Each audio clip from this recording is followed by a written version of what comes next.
Hi. Hey. Congratulations, counselor. Thank you. Thank you I so much. have been waiting for this opportunity to like decompress with you all the things that you've been going through these past couple months and also you're leading up to the budget period. So I know there's not only your pre and post election experience to lay out, but also everything you've been learning up to this point and everything everybody else needs to learn because you're our counselor, because you have access to the information and we're coming up to a very important period in our township that people should know about. I feel like I've laid the groundwork and you're a great conversationalist, so I want to hand it off to you. You're such a great conversationalist. I'm so happy to be here. Thank you for congratulating me. And I always like to flip that and say congratulations to you on your incredible campaign, on all of the relationships that you've built through this. These are strong, long-term relationships that we have in our community. It's exciting to think about the future of us both being in this place, in this community. Congratulations on your videos and your conversations and podcasts that you're doing, because I think that this is one of the best resources that we have, is connecting with each other. It's one of our strengths in small and rural communities like the ones that we have. And this is a new media to amplify that and to showcase for residents here, but also the world, if they want to watch, what we're all about here and what is the vision that we have and hold and that we're working towards as a community. So thank you and congratulations. Well, I'm speechless. I don't want this to turn into like, we're so awesome. Yeah. Anyways, the end. Yeah, exactly. No. Because you and I are both, we literally roll up our sleeves and get to work as well. And we were talking earlier about how this sort of thing feeds us and gives us the energy that we need to go back out and engage more people and make more connections and do the sort of community building work, which I love that you are online on social media open about, that you are a community builder. And it's just such an amazing in-between, intermediary, linking, connective tissue sort of role to play in our community. And we're so lucky to have you here. Oh my gosh. It's been a strange transition. I went, especially during the pandemic, I went from being absolutely starved of everything, of interaction, of engagement, of feeling like I'm part of something meaningful. And now I'm part of so many things that I forget a quarter of them whenever I'm talking to people about what I'm doing.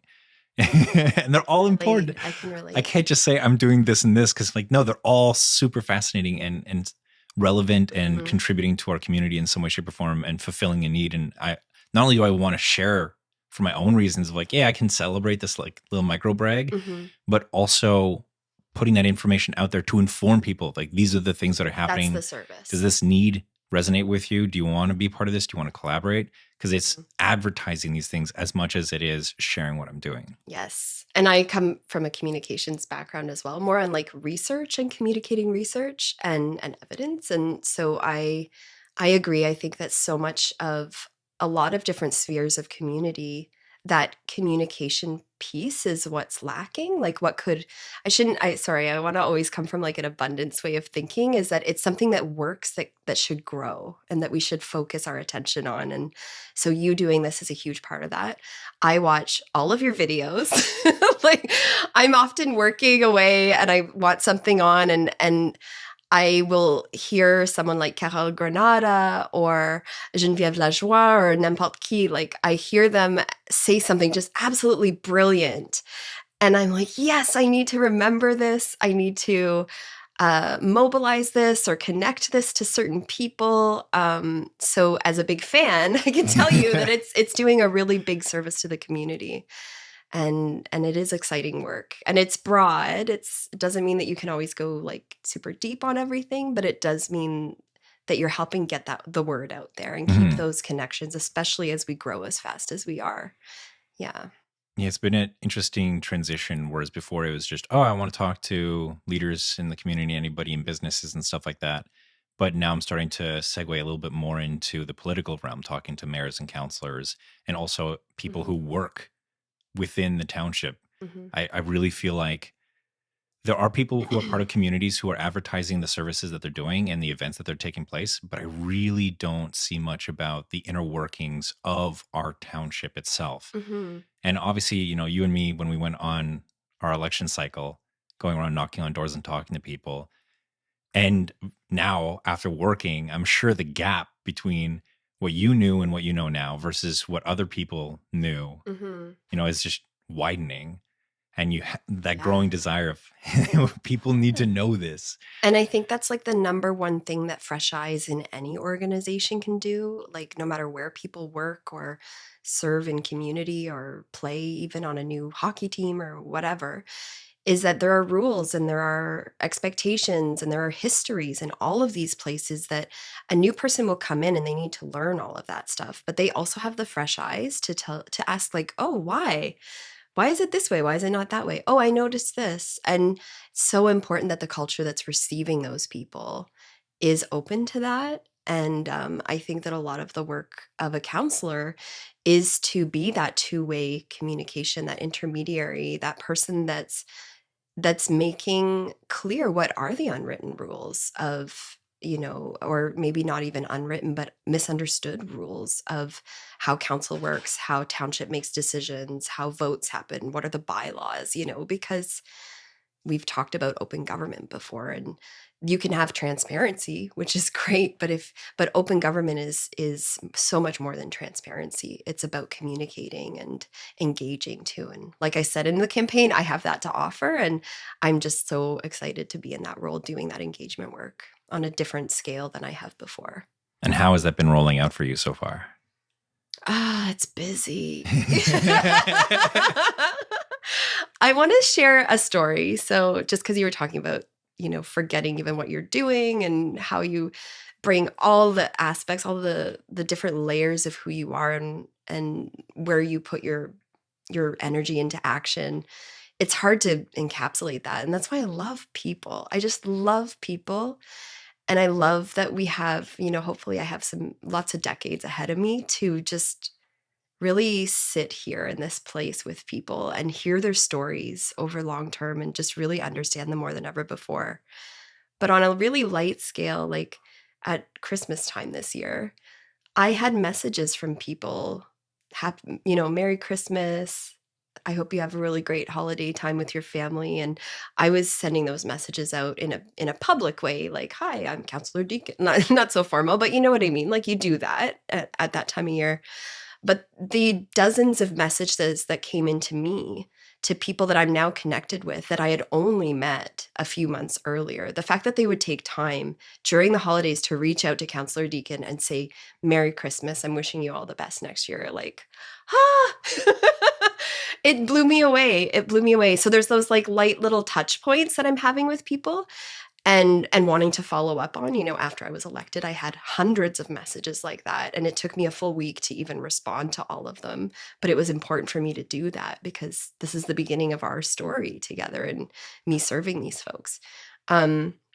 But since that point on, it's just been so busy. I'm really, I think it's a really good sign and signal for me that I'm being contacted by residents to understand their challenges and help them with connecting or problem solving. Um, you know, Coming together. I connect a lot of people right around certain issues, so making sure that they're speaking with each other. And it's been really reassuring and reaffirming for me that I'm contacted frequently for that sort of thing. And I check in like, oh, is everybody else getting this? And sometimes they are, sometimes they're not. And it's like, oh, okay, so I'm stewarding this here. And I'm sure that the other members of council and of course the staff are getting contacted every day for different reasons. But it's good to know, like, what are the things that I am expected to steward here? Who's contacting me and why are they contacting me? And so, yeah, the volume of that has been a lot. And I'm still trying to offload my consulting career put it on ice, I say, for the next few years at least. And so it's been a really busy time.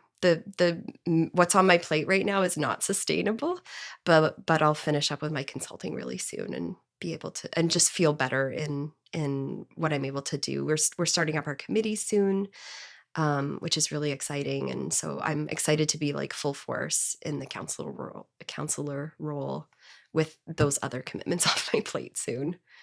And Yeah. what have you been noticing from the nature of people reaching out to you? Is there any like through lines or trends that you're noticing or things that have been surprising you? Um, I'm trying to think of the difference between the things that I am specifically contacted for versus being copied with the other members of council. Um, I love it when people copy all of us because then we all have the information. Um, but it runs the gamut, honestly. It runs the gamut of what's come across my plate. Pedestrian safety, daycare issues, environmental issues. I'm trying to think. Recreation services and things like that. Just and a lot of the work that I do is about um, just what are those unwritten rules or what do I not understand about council or township? And I'm starting to be a person that has some of that information that I can share with them. And I say that very, very modestly, like on purpose, but humbly, I guess is the right word, is because I have a lot to learn still. And the people that are at the table with me there, my co-counselors, have been incredible in sharing background, sharing rules and procedures, signaling to me when I should watch out for something that, is on the line of rules and procedures and things like that. So that's been incredible. And so I was saying earlier, we as leaders in the community, it's a leadership of service and it's a leadership of collaboration that I want to bring. And I believe so strongly that leaders don't have all of the answers and they shouldn't have all of the answers. And so it's been really wonderful for me to just ask those silly questions or, take it to the community and ask a couple of people like, how are you experiencing this? What is your day-to-day looking like on this issue, and getting the pulse and getting some really good signals. And you're a great person for that as well. Just chatting with you because you were so involved in township issues and you still are, and you have the ability to send signals about things that are happening locally, things that are happening in the county, things like that I really appreciate because you can kind of get pulled around a lot. So you need good advice, you need good coaching, you need good mentors, like all of that. And it's really awesome that stepping into this role, all of that seems to be available to me. Because I don't know if that's true in every place, in every municipality, or in every community, or even in personal circles, that I have people I can call up. You know what I mean? Yeah, I definitely want to know more about that infrastructure that you're setting up around yourself with the coaching and the Yeah. the insight that people are providing for you. Like, can you paint a picture for me? Yeah, sure. So there are people outside of the township. My closest friends who if I have a moment of panic or whatever, I just, this is happening, and they're there. They're my friends, and it's great to have people outside of our township that I can chat with. Only about things that are publicly knowledgeable, like public knowledge, obviously, but just the job, the highs and lows and the learning along the way that I can share that. Local people, local business owners, local social service providers, local farmers, somebody just sent me something. We need more edible trees in our township. Yes, let's share what you learned from this recent farmers association meeting about this. People are contacting me and just sending me articles and information, and as well as issues that are coming to mind for them. So having the residents kind of queuing in, business owners and school administrators, runs the gamut, which is awesome. And people who have been here for a long time and people who have just arrived here. It's really great. And then I'm really fortunate and privileged that I'm a part of a co-working community, a social impact oriented co-working community in Ottawa called Impact Hub. And they have a program in their membership of 20 different coaches that I can access at any time on any issues that I have. So during the campaign, I was accessing support on speech writing. I had a really amazing coach give me advice on how to get better at telling my story. She continues to be somebody that I ask a lot of questions of in terms of storytelling generally. Marketing and communications, like now that I'm on council, how do I navigate social media? What are the do's and don'ts? And I had a great coach. These are just little half-hour mini sessions. I had an amazing conversation yesterday with someone named Sharon who runs Quake Lab in Ottawa, which is a diversity, equity, and inclusion firm. And I've always admired Sharon. She's an incredible human being, just really amazing and insightful and tactical in the work that she's doing with organizations to help them with diversity and inclusion. And so she gave me a half an hour coaching yesterday because I said, Sharon, I'm going to be the chair of this committee and I want to get it off to the right start. And then I have another coach who I'm working with a bit longer term around, integral coaching. So what are my goals here? Who am I showing up at council and in community? And that's kind of like a longer transformative sort of coaching that she's doing with me so that I can step into the role in the most authentic way, recognizing patterns that have served me in the past that I kind of want to say goodbye to. I don't want them to serve me anymore, and embracing new patterns of working and relating. So that is something that I'm really excited about too. Yeah, so I love coaching. I love getting advice. I love mentorship. I love in turn being a mentor to people. So that I'm really excited about being on the teen advisory committee as well, is being able to hear from them and do the cross mentoring. Like, what are teens experiencing? I want to learn all about that today. And I also want to offer what I can to them in terms of fostering their leadership, helping them bring their voice out in more community too. So, yeah. Can you share with me what you've been learning about the nuances of and the differences of the process of volunteering on a committee, being a chair of a committee, how that information flows up to council, and then also what your experience has been like so far with council? There's when you're making decisions out in front of everybody, and then the process of going to closed session. Obviously, I'm not asking you to share any trade secrets, but just like I too am still learning the whole hierarchy of knowledge and process of information. But now you're in it and you're doing it, and you're it's happening. So please mentor me. So the nuance, you mean like the nuances of how I need to show up in those spaces, or because there's a lot of, I'm very, very good. This is what I told my coach, like the longer term one is, I used to work in restaurants and bars, right? So you come in, you tell me you need a beer, I get you your beer, and I'm amazing at that. I do a little chit chat, we connect a little bit, you leave happy. Like, I was so good in that role, and I love hospitality industry, and I know that Mike is from that, and we connect over that. My Councillor Tarnowski and I connect over that. But then there's like getting into, okay, it's not just me putting in an order to the kitchen or me pulling a pint. I have to go in with what folks were telling me at the door-to-door and what they're contacting me with now, and represent that in a space that is still fairly unfamiliar to me, right? Is that kind of what you're like? More so of like it, like if somebody comes to you in a restaurant, they talk to you and they say, I want a beer, and then you get them the beer. Yeah. But if somebody comes to town council and says, I want this initiative, there's a difference between when they do that request through a committee, when they do that request in front of council during a town hall, and the deliberation process of like, how is information treated differently when it comes up through a committee versus when it's just a single citizen coming up versus a citizen who's representing a civil society group. Do you know what I mean? Like the nuances between that and what you've been experiencing? Yeah. So I can only really speak to my experience with that. Yeah. And this goes back to me being a researcher, right? And also being somebody who's done a lot of community organizing as well, is that it's really important to have a collective voice coming to council. I think that if you can show up and you are 10 people, you're 100 people, you're 200 people trying to make a point, that's going, like, for me as your elected representative, if it's a coherent argument, you're not just showing up with a problem, but you have proposed solutions, like bonus. Not necessary, but bonus ideas.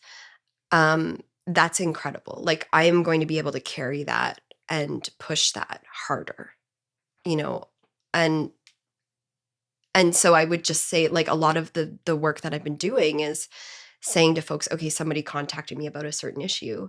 And I said, you've got two options. I can bring this up in the next meeting, or, and I'm one voice and I'm one counselor, which has weight, but if you were to, like, what I could do as well is, or either or, is help you set up a delegation, and you do some homework and you do some research and connecting and sourcing of all of the stories of how all of the ways that this issue is impacting different people, and you bring it as a delegation. And I can help you connect with the clerk to know what a delegation is, what your deadlines are for presenting. So there's just different options. And just to say that I think that in helping people understand how things work, it's my job to be hearing the community, right? And if I only have one person calling me about it, like, I'm sorry, but that's going to be lower priority. Like, and I hope that people find the resourcing to connect with each other about this, because I think that's at the heart of it. I think that that's really at the heart of it. And I think a lot of people struggle to get the resources. And we say this about people who are finding themselves unhoused or in really difficult housing situations. When you're poor, you don't have time to tell people how poor you are. You don't have time to advocate for yourself. You're living meal to meal. So that's one of the interesting things that Councillor Lalonde and I will be embarking on, is what is the housing crisis here in Russell Township? And how is it affecting people? We have a lot of data that we can draw on, but we also need stories, and we need those impact statements. And the people that we're going to be asking for that, we're going to be making a really tall order of them to tell their stories, because they don't have time, right? So yeah, just to say that that's one of the things that I've noticed a big difference is, like, you get together as a community, you mobilize together. You're going to have, I think you're more likely to have a better outcome in whatever it is. And I'll say the Craig Street traffic, is a really wonderful example of a few people talking to their neighbors and getting a whole movement going, so that they came with a really, really strong voice. And now we're looking seriously at speed cameras, right? So that's an ongoing example. Like, that, to me, that file is not closed. And in terms of what my next steps are, I have a whole year where I'm going to be watching what's going on Craig Street and checking in with those residents. But it's a really good example of a strong campaign and movement, lots of research, lots of evidence collected, brought to us. So yeah. That actually is a really great example, because people can go onto the township's YouTube page and they can go and see the delegation present themselves. I think there was a problem where I think her mic was not on for the first part. Yeah, that has happened before. Yeah. It happened to me at the end of the last council meeting too, where the sound was off. And yeah, I noticed that. Yeah, I mean, it's always, if people can be there in person, it's best. But I feel like I know that the township staff is on top of that, and bringing that dynamic and that dimension into the openness of those meetings. So yeah. I do. Sorry, finish your thought. No, it's true. It's true. It's true. I want to double down on the point you were making, because it's so you. I'm like, oh no, what did I do? I'm like, what is it like for the flow of information and people advocating for things? And then you segue into, this is what I'm hearing. This is, and I want to do justice to the people that are talking to me, but I also want to do justice to the people who aren't talking to me, and I know who want to be heard. You're very, very good at always keeping that element of the conversation alive, whoever you're engaging with, of I hear you, or I hear you. And I'm also going to advocate for the people who aren't here being heard. And that's paramount as a leader. And when it comes to the whole poverty situation, I just want to throw out there, like, almost like, let's brainstorm for people what some of the reasons are that it's hard for people in these situations to advocate for themselves. Oh my gosh. Like, you started off by saying you're in survival mode. Every day you're thinking about, how am I going to feed myself? How am I going to make money? Not only that, there's the shame element of nobody wants to stand up and saying, hey, I'm falling, can you? And then there's the people who are successful, who have access to a lot of resources and who are constantly advocating for themselves, with that narrative of personal responsibility, building on that shame even further of, well, you might be poor because of the choices that you're making, which there is a grain of truth to that, but there's no need to necessarily shove it in someone's face.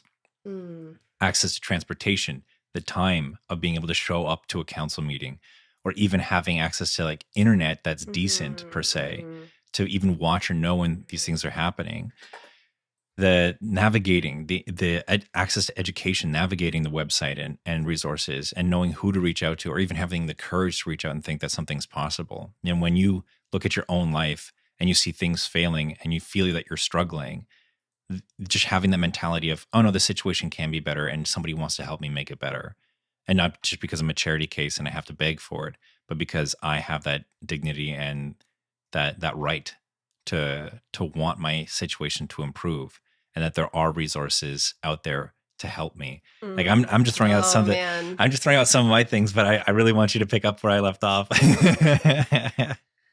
Where to start? I've worked in this space for a long time now. And even back when I was a kid and my mom was helping people, I've seen that space, whether it's a mother with a child with a lot of special needs that can't work, um, a woman who came from El Salvador because her husband was harming her and her children, and so she had to claim refugee status here.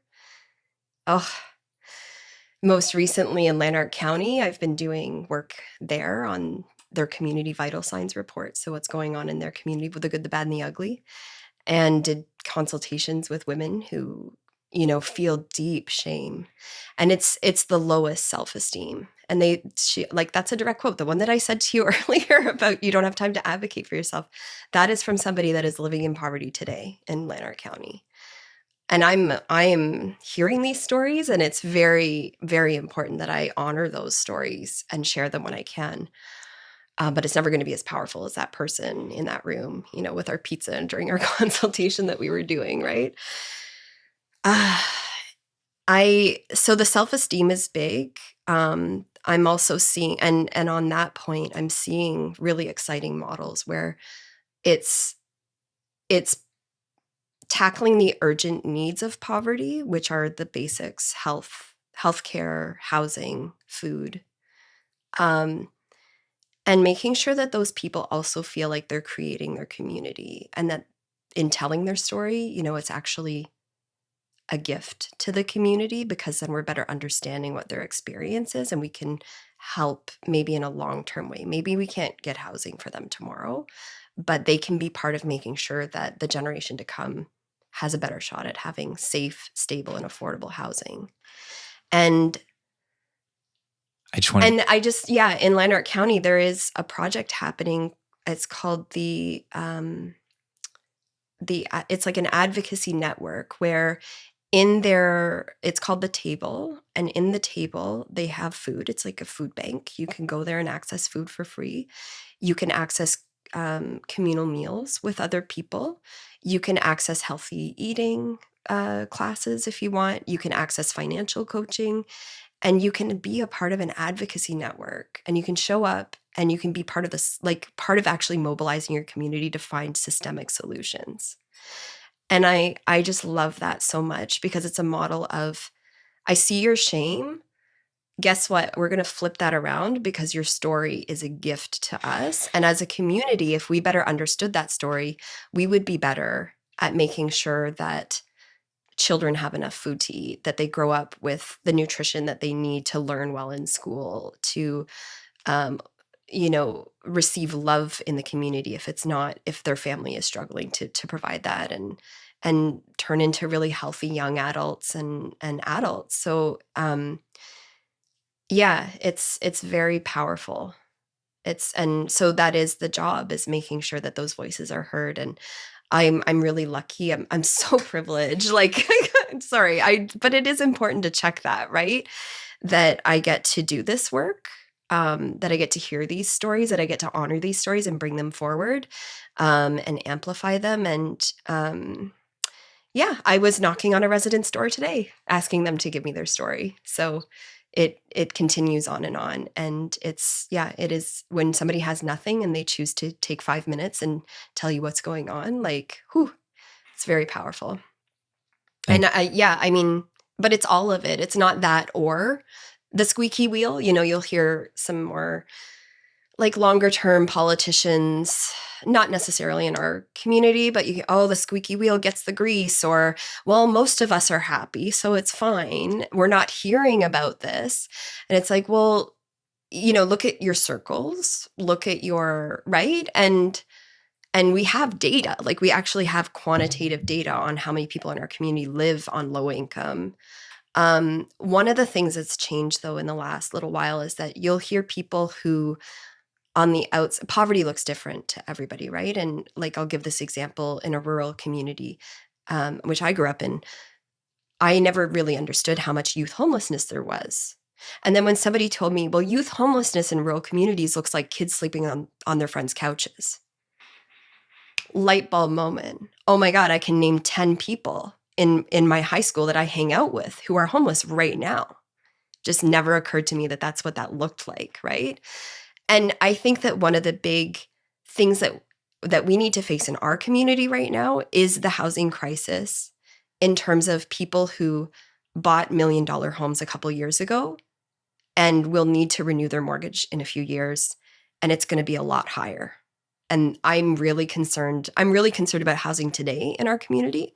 I'm concerned about it longer term as well, and the types of need that we're seeing, that, it's not even poverty. It's like cash. It's like having day-to-day spending money is really changing. So I've heard from people that do the food banks, the urgent care, like urgent response for food and clothing and shelter and that sort of thing. They're like, you'd be surprised who's knocking on our doors now. And they are incredibly full of shame and everything. And it's like, well, if you can buy $1 million house, whatever. But like those people, at the end of the day, if their kids aren't eating, it's still on us to work as a community. And so it's changing how that looks. It's changing how this is understood. And there's a lot more awareness about housing issues now because it's affecting middle-class people more than it ever has before.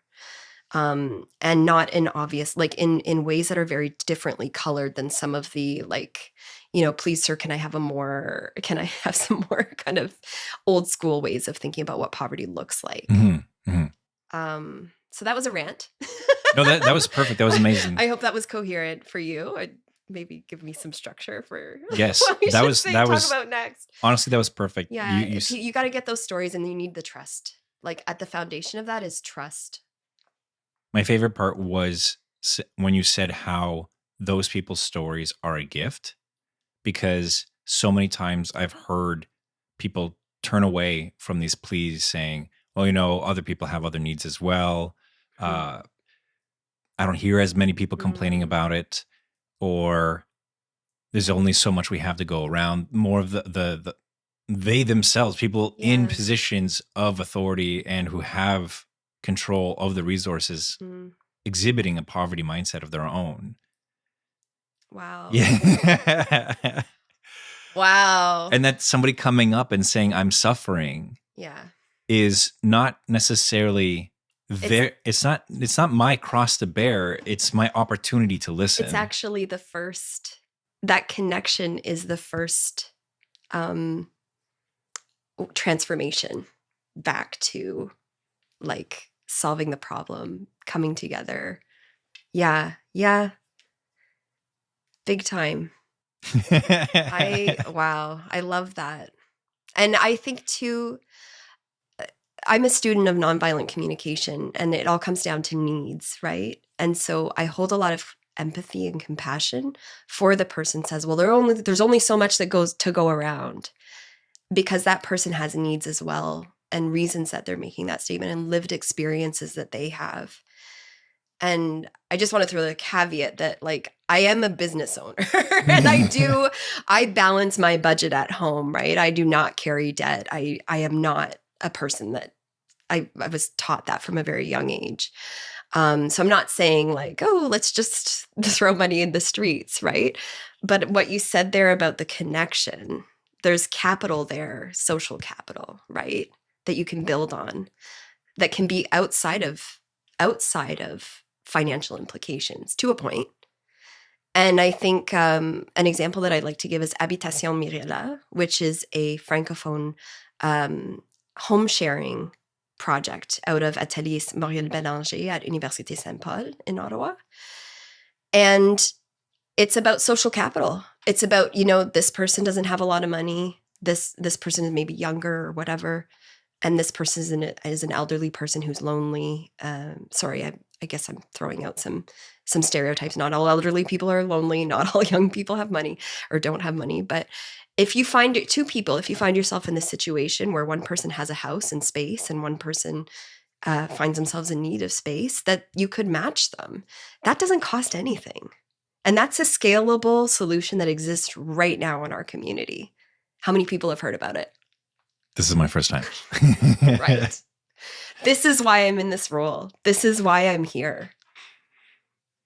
And another example that I'll give you of what this looks like right now, what the housing crisis looks like, I believe, in our community. I'm going to do some more research, and this is part of the task force that we're part of, is that we've created this community where there are a lot of single detached houses.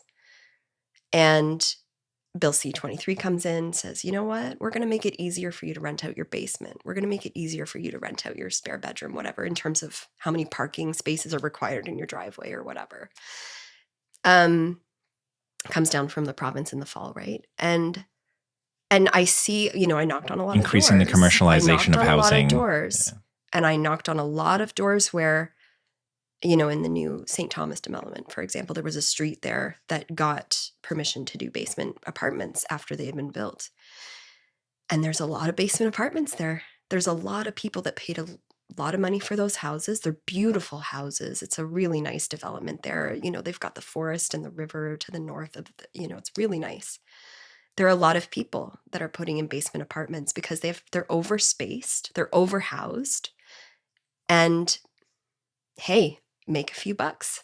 Maybe help you cover that mortgage, help you buy a cottage, or help you realize some of your other financial goals, right?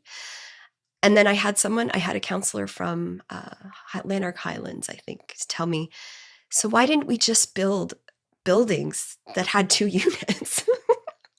Right? Like, what is this? We're saying that the market only wants single detached homes.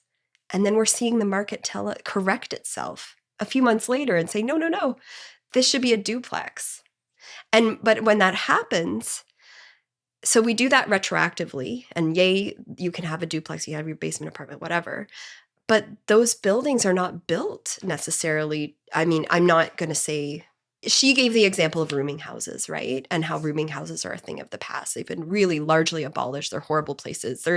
But you could also say that they were places of transitional housing. We know that there's a transitional housing crisis here in our community. And so we're trying to get creative with all these other ways to create housing that are kind of just full circle, like back to what meeting the need that is actually here. But perhaps in doing so, missing out on some of the more positive things about the better design, like the right fit sort of design from day one, right? Which I'm just going to say, she gave the example of, rooming houses had to have sprinklers. Rooming houses had to have a sprinkler system. Yes. Right? Okay. I'm just gonna not the sprinkler I was thinking because I'm not gonna say what's better or not. I'm not a fire safety marshal. I am not a building inspector. But when rooming houses did exist, they had to have a sprinkler system. And I'm not saying rooming houses were ever popular here in Russell Township, but in urban areas, right? Mm-hmm. I'm just giving examples of how longer term vision and thinking is really, really important. And I can't say that I knew all this 6 months ago or even a few months ago, but what I can say is I know that now, and I'm going to bring that longer term. Well, here's what happened on this street in St. Thomas that I noticed. Is this telling us that the market's actually looking for something different than we had originally thought? Or is it not? I don't know. But yeah, I love being in this role, asking those questions. And I have to do a huge shout out here. I'm really so grateful for the expertise that is in Township that has seen these cycles much, much, much longer than I have and has brilliant answers for that. And like, okay, let's work on this together then. What, there's a lot of narrow things around planning, but what can we do? is just telling people about Habitation Mirella. Like, is that a quick and easy little win that we can do? What else can we do longer term? Yeah. There's I'm here for it. yeah, And 100%. I'm open to, actually, Lisa, that's a terrible idea. And here's 5 reasons why. Okay. Like, what else is there then? No, Yeah. co-housing, multi-generational housing, multi-unit housing, having variety. The list goes on and on as to how the whole let the God hand of the market solve all our problems has resulted in the crisis that we're in right now. It's when you start to learn actually about corporations, businesses, marketing campaigns, you start to realize how so much of our supply and quote demand is really orchestrated from marketing campaigns. So much of our society is from what we see on television, from what we hear on the radio, from what is exposed to us in ads. And a lot of it is because certain businesses have a surplus of something and they want to create demand for it. It's not necessarily, there are certain cases where there is a natural organic demand for substances, resources, but so much of our economy Yeah. is induced demand, is something that is conditioned into us. I can think of a million I can examples. think of a Yeah. million Yeah. examples. As a parent. Yes. And the amount, so you used to pop out a baby and they had your milk, if hopefully it all worked out and they had your milk and whatever. Like, now we have all these different options available to us, but like, you didn't even necessarily, like, maybe you had a pelt or something. I don't know. Like, I'm going way back, way back, before formula, before whatever. Our ancestors. And then my friend, I go to her place and she's got her baby there and she has something called a munch mitt, which is a mitt that you put on your hand and it's got like silicone on it and bumps, and it's you put it on the child for them to munch on their hand. Yeah. Like, what? Like, yeah. Back in the day. And that's just an example of, how much of this is actual need when our ancestors have raised generations and generations of children figuring this out, right? With very little. And now we have another good example is the lawn, right? The whole history of the American lawn. And it's almost like it's almost like a, what is it called? Like a spiritual thing for some people now, is the beauty of their lawn, which is cool. But, I'm in a process of de-lawning personally, and like, growing food and things like that. I'm on a different path. But like just lawn products, right? There's a whole industry that people are really, really into now, and it's a hobby for them. And again, like my ancestors and their end, like just we didn't have that, right? So I think that it's really good to ask these questions and at the same time, like, honor that people want to make their lives easier, that there are more pressures than our ancestors had thousands of years ago too.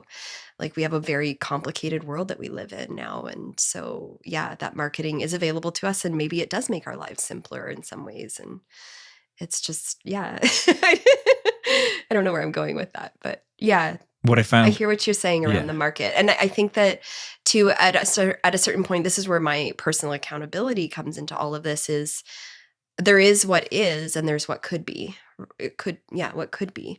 And we get to what could be together. And by doing things differently, sharing, educating, checking in, asking questions, having conversations like this.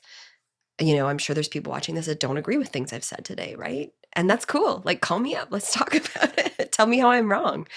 So I think that that's important to maintain through all that noise, is like just to remind ourselves that we do have some element, especially in our democracy, of autonomy, that we can influence things, and to make sure that we are influencing where we can and where we want to. And when it comes to the upcoming budget that's taking place and the initiatives and the changes you want to see take place, the social capital you want to build, what are some of the projects and events that you are really advocating for? And you want people, there's people who will contact you and say they're not in agreement, but if you're looking for people to add momentum to the things you want to see transpire, what are those things that you want them to cheer you on with? It's interesting for this budget in particular because we have two budgets happening this year, right? In an election year, the budget gets pushed back by a couple of months so that the newly formed council can work through and do the work that needs to be done before we get to the table. So there's actually not that much time between the budget that we'll be determining for March and I think it's October or November when we're back at the table for another one, right? So there are things that I'm tweaking and playing a role in right away. I loved that we have, I know that this should not be like mind-blowing, but that we have a CAO, Dan Fondon, who insisted on doing really meaningful strat planning before budget time. And I've met a lot of counselors from different areas that are like, oh yeah, we approved our budget in early January, no problem. And I'm like, well, when are you doing your strat planning? When are you getting together to talk about what actually matters to direct how those funds are spent? Oh yeah, we're doing our strat planning after our budget.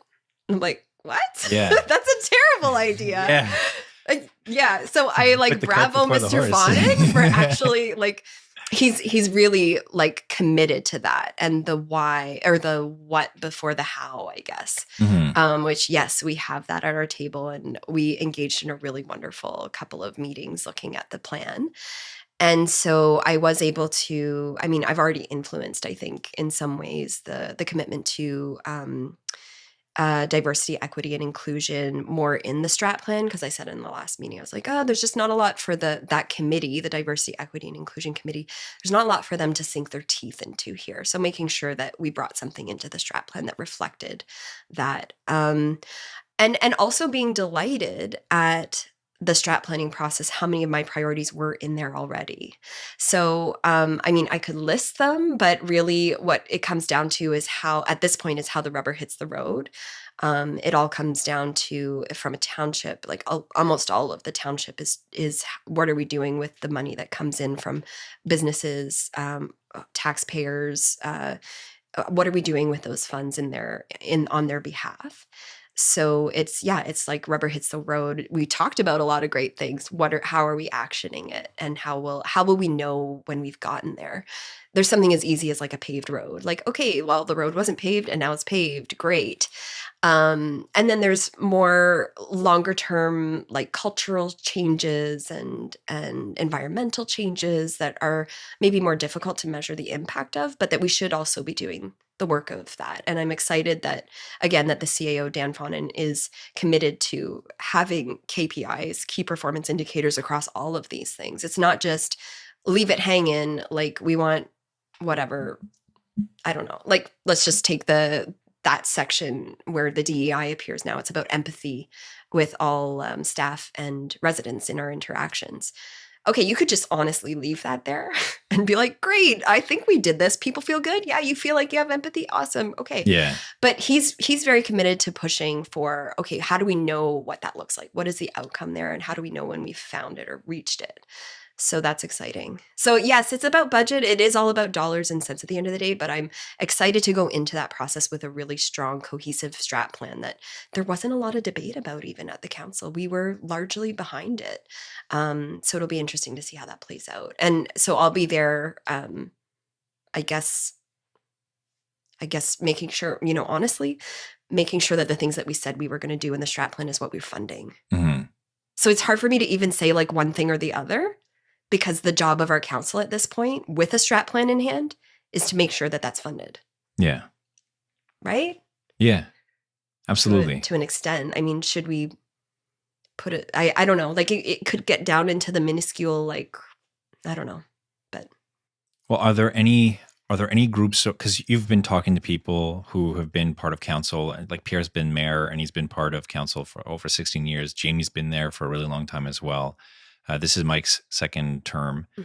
And they obviously have access and knowledge of a lot of the institutions within the township, groups, organizations, individuals. And is there any encouragement or ask that you have for them? Because obviously when people come up to you and you're going to be listening and you're going to be hearing what they have to say, but do you feel that there's any requests that you have for their participation to see how they engage with our township to evolve? Can you rephrase that in another? So one example Yeah. is you mentioning Yeah. people coming up as a delegation. Yeah. So that's one request, right? You come to me, you have a Mm-hmm. problem, an issue, a solution, opportunity.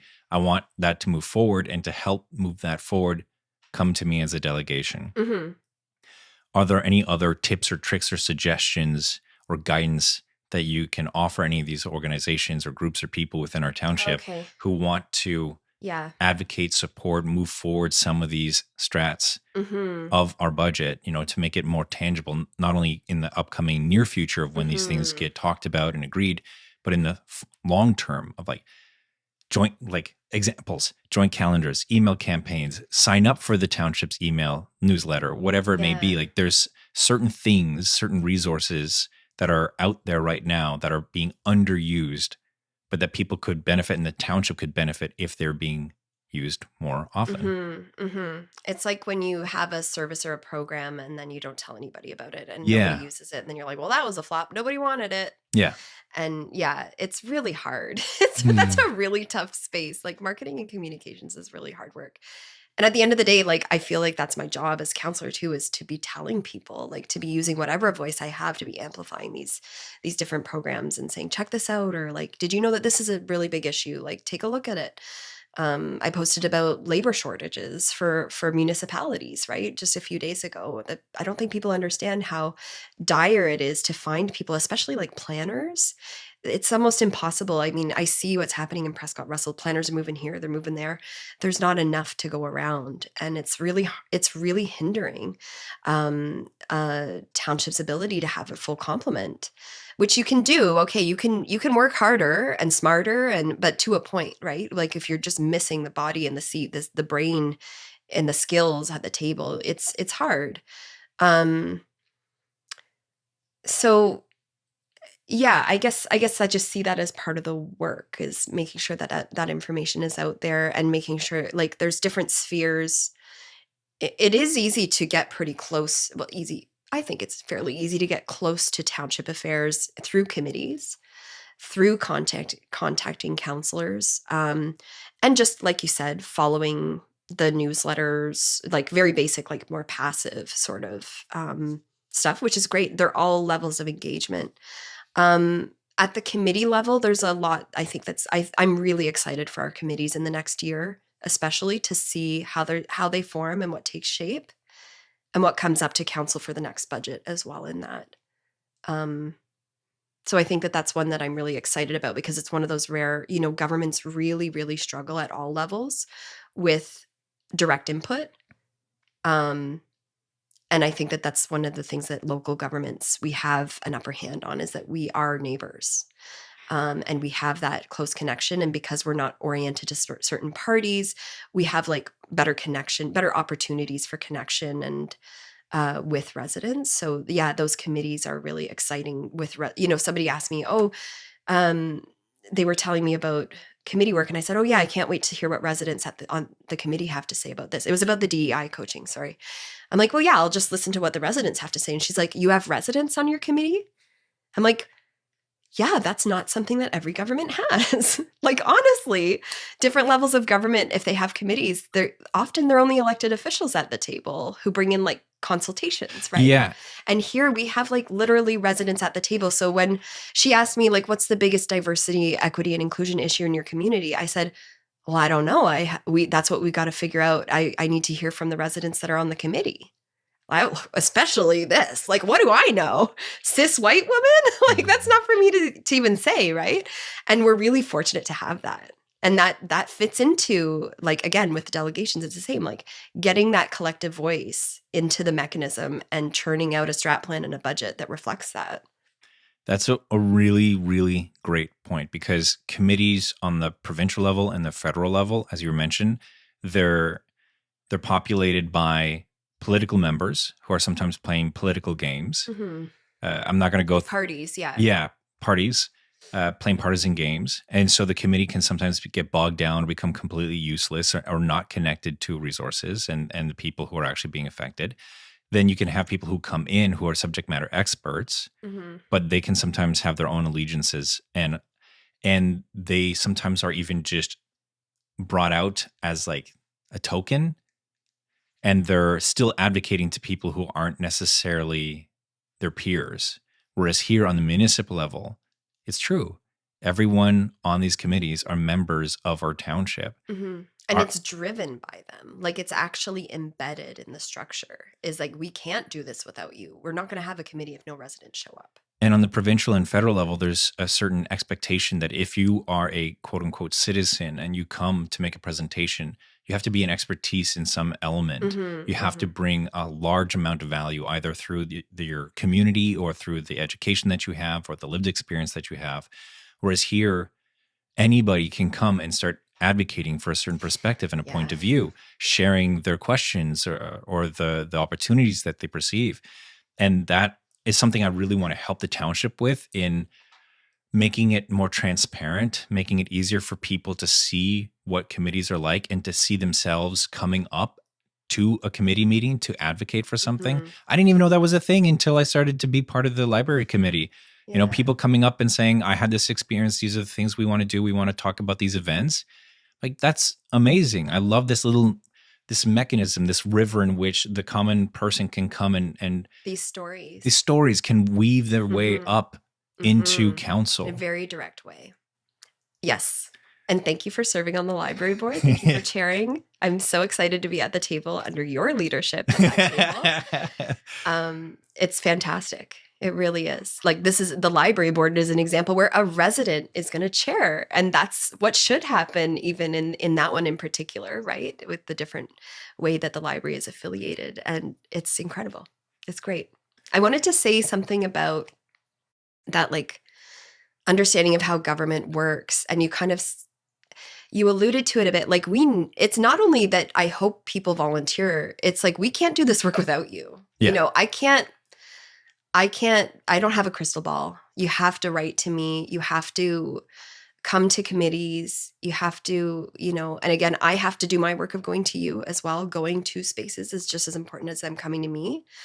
But without that, like, not only is my work not going to be effective, our community, like our council's not going to be effective, and democracy is going to be eroded, like, on a larger scale. And I think that it's on all of us to do what we can to reverse that trend of people not voting, people being too disengaged, people not having the resources to make their voice heard, people not having the resources to know what's going on in their local government. And I think that local government is uniquely positioned. Like, we don't have enough to do already, but we're uniquely positioned to revive some of that some of that loss of democracy that we're facing. And I heard at ROMA, the Rural Ontario Municipalities Association conference, the one guy said, feds have the funds, provinces have the power, and the municipalities have the problems. And I was like, we do. We have a lot. Like, we're on the ground of doctor shortages. We're on the ground of not enough daycare workers, not enough well-paid daycare workers. We're on the ground of drinkable water or non-drinkable water. We're there. And so often it's like, it's almost to get on this boat with us so that we can advocate. There's a lot of intergovernmental advocacy that happens, especially with the province here, where it's, hey, we need that voice to come up to us. And then we need to push, like, even as municipalities together, to the province and to the feds, onward to the feds, and even international government, right, on some of these big issues like climate change that we're trying to tackle. That is not, it starts with local, it ends with global outcomes, right?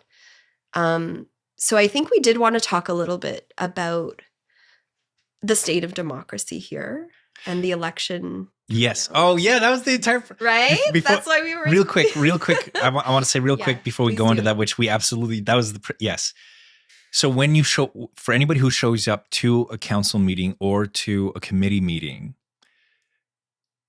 even if you may feel it's futile because you don't get what you want, you are spreading your message, and other people who are paying attention, who are watching, might start to connect dots with you. So it may be that council may not, like the municipal level, may not be able to address that need, but the message starts to get to a wider audience, and then other civil groups, other people within the community might reach out, and something might still happen. So it's not that you go to committee and you go to council because they're the ones that are going to solve your problems. You go there because you have a problem that needs to be solved, and they're part of the larger ecosystem Mhm. that can address that need. Yeah. And And I'm just reminded when you said that too, that we are like the Indigenous teaching is to think about 7 generations, right? And how you can be doing something today that influences what the day of somebody 7 generations from now is like. And it's the other one is like, the best time to plant a tree is 20 years ago. The second best time is today, right? And there's a grief that you have to go through to let go of these changes may not be in my lifetime, but it's still worth it. And for me, the journey of all of this is the connection, is the social capital, is the community, the joy of going to a trivia night that Connie puts on, or the joy of going to the curling club to welcome the Scots, or the joy of going to the souper au bin, like at Salle Camille Pichet, like whatever it is, like that is what a good life lived is to me, is those connections and that joy that we share in thinking and honoring the 7th generation to come, or the person that will sit in the shade of the tree that I plant today. So there's people are like, you're so busy, you do so much. And I'm like, you know what? This is my joy. Like, it's not even, I love this job. People are like, I don't know if this is all you thought it would be, sitting on council. I'm like, are you kidding me? This is another lever that I get to pull with brilliant colleagues, with incredible expert staff, with engaged residents coming in. What else? What do you want me to do? Go watch some TV? There's a saying in Spanish in Chile where I lived for a while that was, turn off your TV, live your life. yeah. And I do watch some TV. It's a coping thing. When I need to numb myself, I watch TV. Like if I've had a particularly stressful day, I think everybody has numbing mechanisms, right? Just, I don't want to feel, I just want to be a blob for a bit. But then I go out and I find that joy again and try to be part of creating something better. And I'm not saying this like, oh, I'm such a great person, put on my superhero cape. Yeah. Like I'm doing this actually because this is what a good life lived to me is. It's very personal. Like it's very, yeah. What can I say beyond just like, hell yes. Let's talk about why people don't vote. yes. Like let's talk about I why voted people for do you. Vote. Well, let's talk about why people do vote. Yeah, because I will keep voting for you. That's poverty mentality. Why don't people vote? Yes. Why do people vote? Yeah. What's working about the people that vote? Let's get more of those people. Let's help show the wonderful experience of that. Let's do that. Let's not focus on why they're not voting. Let's focus on why they are. Yes. Do more.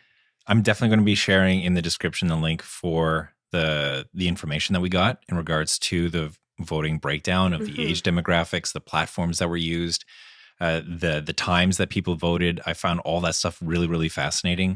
How there was like a bump at the beginning when the early off to the races took place, but then the vast majority happened the day of. Most voting took place on desktops, but when it was on mobile devices, it was mainly Apple, whereas the desktop was Microsoft. And ooh, I hadn't thought about that. Yeah. Apple versus Android. Yeah. Democracy. Go. Yeah. But lots of cause and effect conversations. Yeah, there. Exactly. But the age demographic was the most mind-boggling. It's like 40s, 50-year-olds, 60-year-olds, 70-year-olds. And then when you look over at 18, 20, 30s, like pitiful, tiny, insignificant.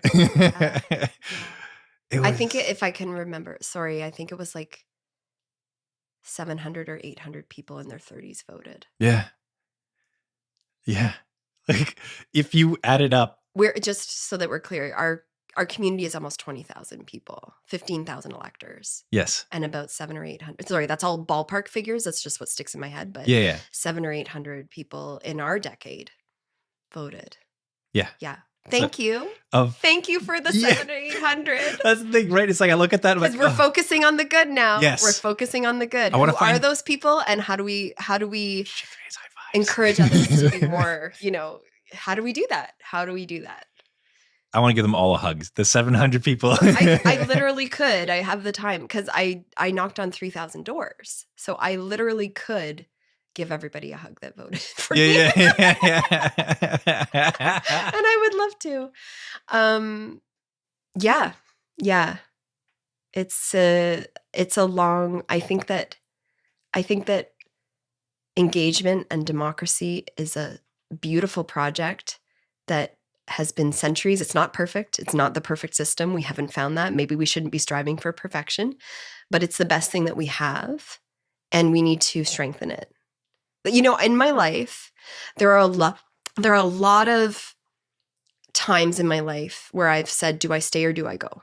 Do I commit to this idea or do I GTFO? Do I get out of here, cut my losses, run away? There have been a lot of times where I've taken that second option. I worked in the nonprofit sector for a long time. I chose to leave it because it wasn't working for me. And I just decided, you know what? I'm going to kill myself if I stay here and try to fix this. Whatever this was, if it was a specific environment, a relationship with somebody, whatever it was. I left because I was like, no, my energy belongs elsewhere. Being at council, being part of democracy in any way that I've been part of it before, it's always felt perfect. Like I've never had that struggle where I'm like, let's all just go be communists or let's all just have a dictatorship here. Like, it is something that I really believe in. And so I trust my gut with that because I have experiences where I've said, this is not worth my time. I'm going. And in doing that, I've actually become a person that gets to work in an innovative space and help other people, like in the work that I do, that I'm trying to do less of. I get to do that now, right? Because I left. But democracy, I want to make it work. I really do. And I heard things. I heard a mom say, do you get to vote online? I said, yes. Okay. Is it like a one-click thing? Well, no, you got to go to the website and you got to enter in this information my kid's not going to do it. They have to open an envelope and type in a code. They're not going to vote. And it's like, okay, so what do we do? Is it time to put the chip in?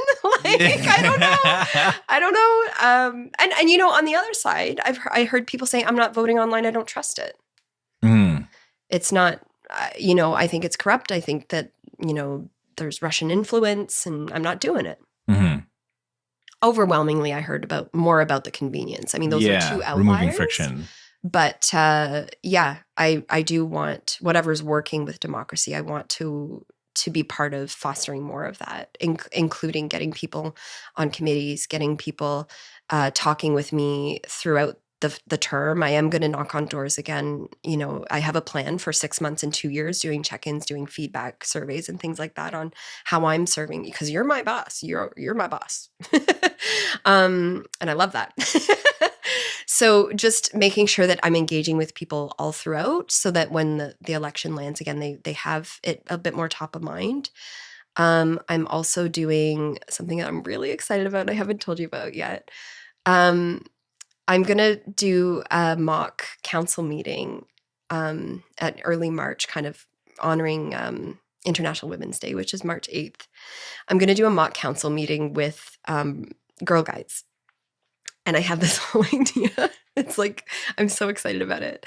So unicorns have landed in Russell Township and they are running free in the streets. And an emergency council meeting has been called. Obviously. To figure out what to do.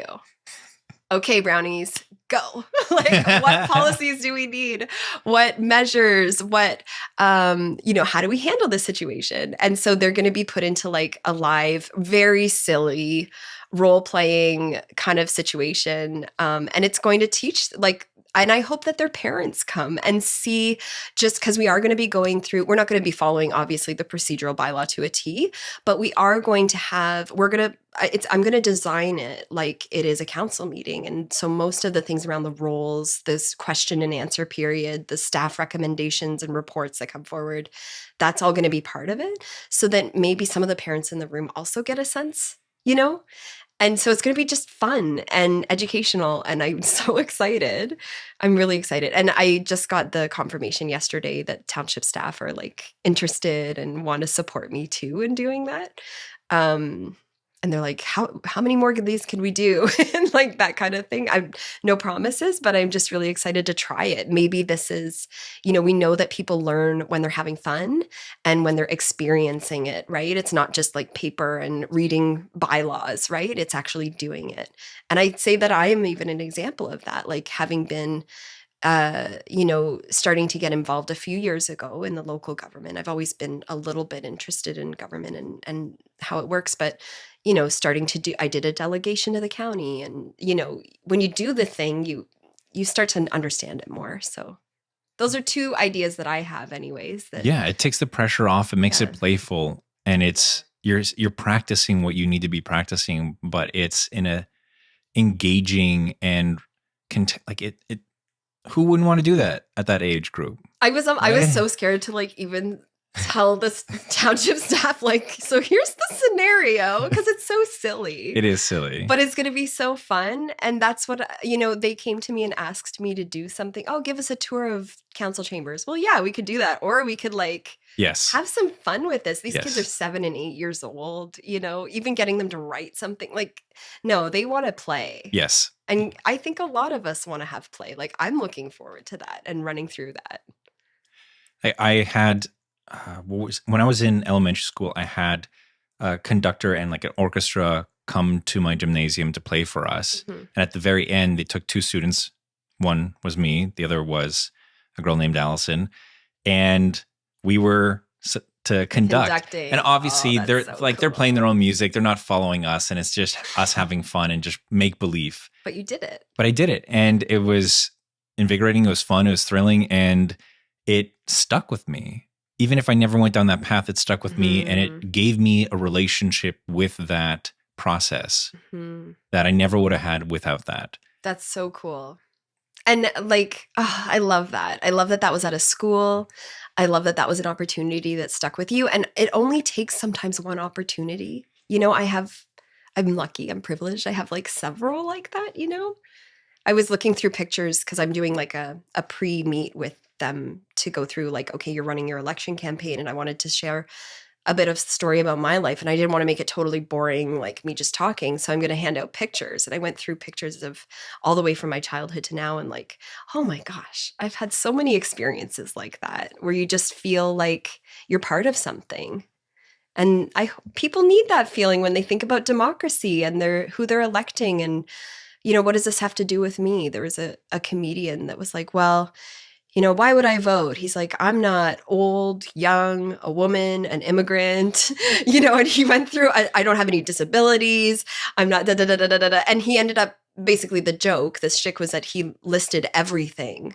And basically everybody has a reason to vote. Everybody has a stake. Yeah. I don't own a house. I don't pay taxes. Well, guess what? We all have a stake here.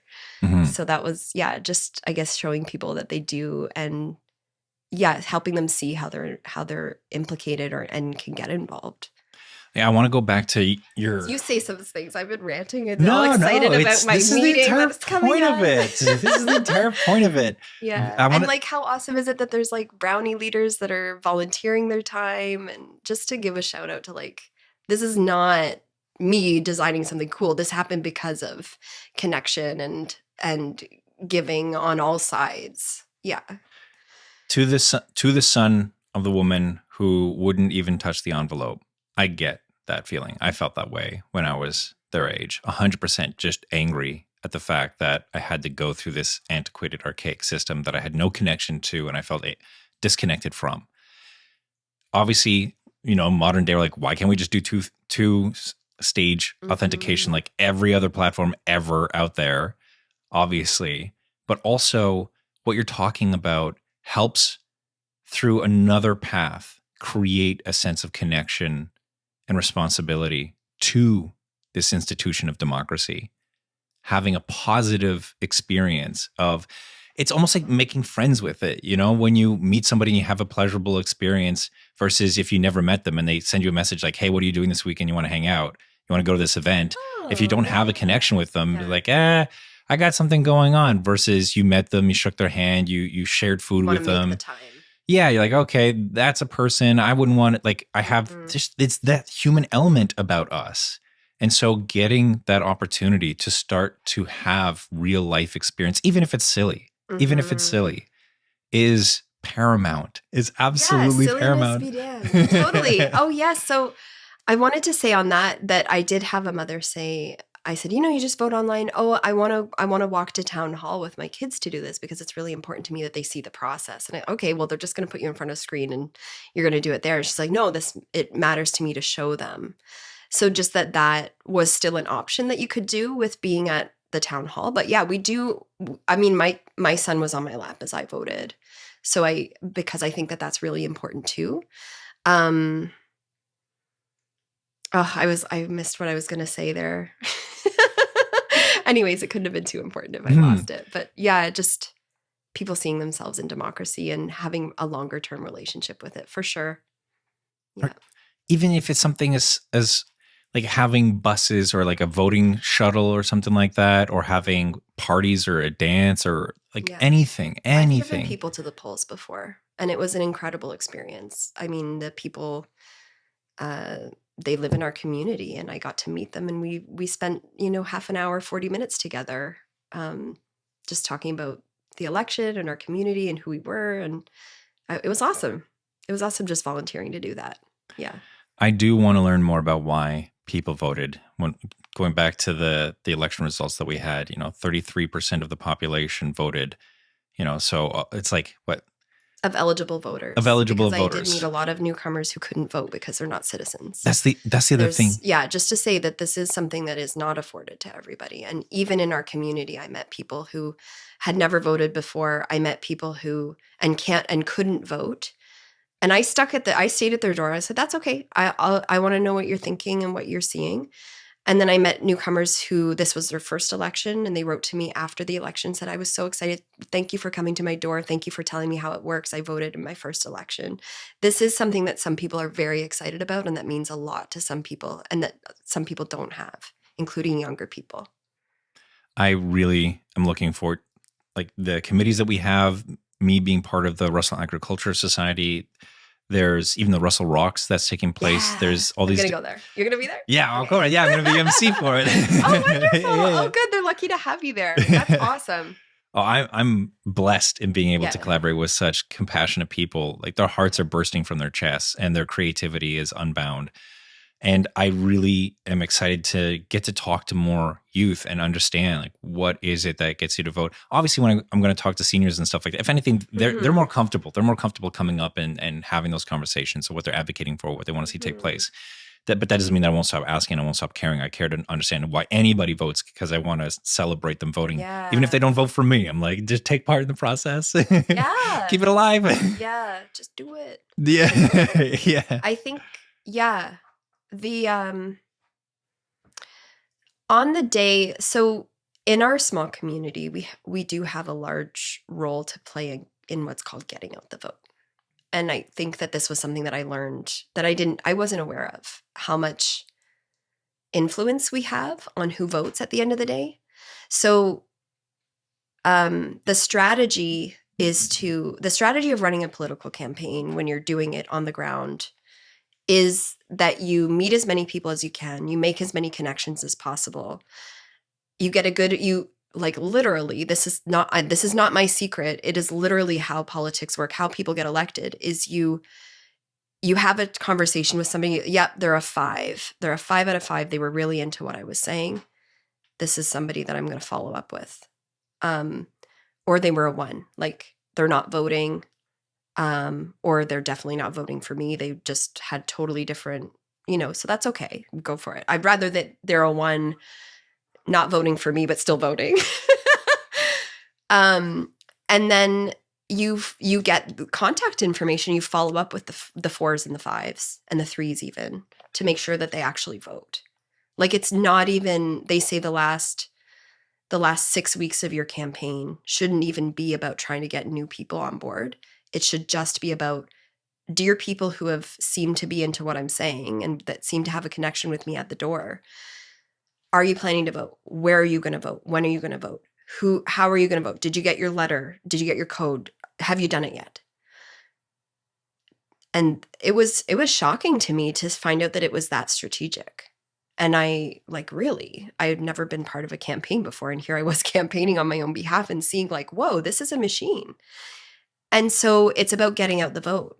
And so on a municipal, in our small, town kind of feel, it is about making those connections and doing that follow up. And I was on the day of the election.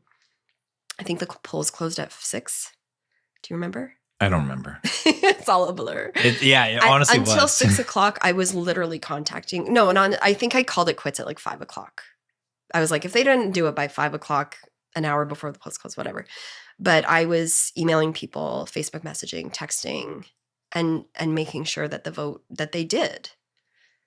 There's a lot of people that I didn't contact, but so in anyways, just to add that element, because I'm not sure everybody understands that. I'm not sure people know how much it is relationship based, especially when you're not with a political party.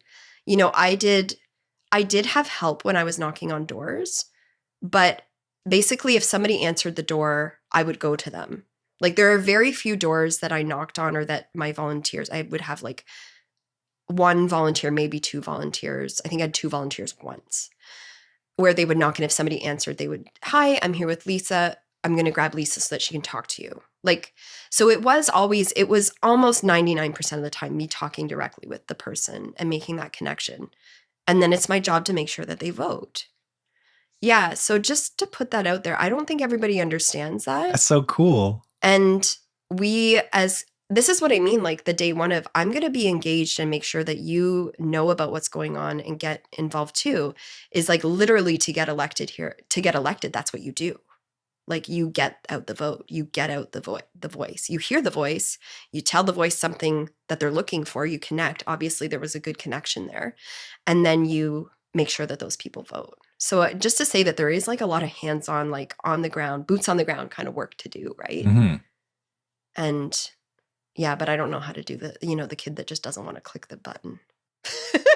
Oh. I think that's you need an upstream, like it's all the things, but right until, I guess I just want to say that invite it's them like to a committee meeting in which it's like laser-headed cyborgs are taking over the city. That's another. Yeah. Oh, and dragons. I have so many scenarios that I want to run with these kids. But it's from you're 6 or 7, you're walking with your mom to town hall, you're sitting on her lap, you're a brownie going into play council for an hour, all the way to literally minutes before the polls close. There is work to be done there to get that going, and like to be that friend. Yeah. To be that person. Hey, you want to go for a beer? You want to make this call? You want to make a decision here? Like, yeah, there's so many opportunities in that lifespan, like in that life cycle, I guess. And the day that you're elected, another cycle starts. And I'm already like, who else wants to run next time? Here's how you do it. Who else wants to get on committee that, we were talking at the doors and they seemed passionate. I just recruited someone to a committee because I had a conversation with them at their door and I knew that this issue mattered to them. They would have never thought of getting on the committee had I not done that follow up, right? So it's constant and it's part of the job. It really is. It's so inspiring. It's so inspiring to hear. I'm busy. I was going to say. But again, like I said, this is joyful for me. Yes. And people should be there if it's joyful for them. I was going to be like Mary Con, if it brings you joy. But if it's a joyful practice, do it. On the topic of busy, I know you mentioned you have a hard out. I just want to check the time. Yeah, it's how much we're time? good. We're good? We're good. How much time do we have roughly? Like half an hour. Okay. Phew. I was like, we're good. Like time's been flying. I'm sorry. I just totally was like, wait. Yeah, I got to get home. Dan's gonna take the kids to hockey, and so I need to get home. But we've in time. Yeah. I just want to share that, like, I tell that detail on purpose, because I have other things, I have commitments, and that my partner has been incredibly supportive, like beyond belief. My kids are like really great supporters. The night I got back, outside of town hall, they walked over, Mom, did you get enough votes? I said, yes, I did. And like picked up my kid. It's like, it's all part of it. It's not just me. Mm-hmm. It's not just like, I hope you connect with all my co-counselors. I hope you connect with everybody that's part of this thing that we're trying to do. So how did you come across this strategy that you had of the volunteers going and knocking on doors, getting ready, and then Yeah. constantly reaching out, like the motivation, the Mhm. idea, the organization of that? I had been hearing that from elected officials in some of the advocacy work that I had been doing, just in passing, like, "Oh, you're getting ready for the campaign. What's that like?" And they would start to tell me, and so I kind of was hinted to about that, and I just said, I don't really know. I've launched businesses before, so the beginning part of the campaign really felt like launching a business. And on a local level, it's more challenging because you're writing all your copy. You're writing, okay, how do I feel about this and that and the other thing? What is it about me? It's really me, not just the party, right? For provincial or federal. So it's a lot. It's a heavy startup phase. Lots of 1 a.m. nights for me in that first couple of weeks. Once I had that set, though, I was good. Like okay, it's time to just mobilize the plan. Um, to give you a sense, like with the door to door, I was knocking on doors probably about 15 hours a week. Like every lunchtime I was out when my partner was could take his lunch break, I was out. Every evening, as late as I could go before the sun went down, I was out. So like at that point it was just kind of like doing the thing and the social media and videos whenever I could. But there are campaign schools, and I honestly, if somebody was starting to think about this, my first advice would be to go to somebody who's elected and ask them what they did. Like that would be my number one that anybody can access anytime. And I call me. Like I want to share that. I want to help people figure this out. Because I don't think that knowing how to use Facebook or knowing that that's a strategy, I don't think that that should be privileged information. I do think that that should be open.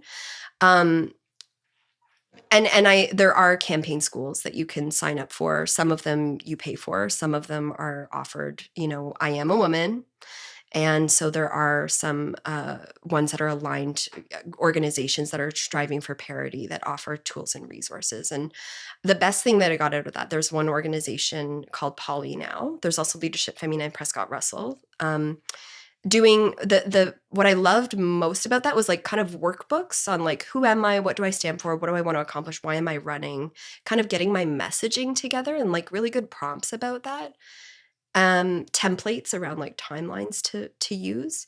And then also the best was like having that mentorship from people who had run, though. And that's why I want to circle back to that, is I think that knowledge and that experience should be widely shared with anybody who's thinking of running.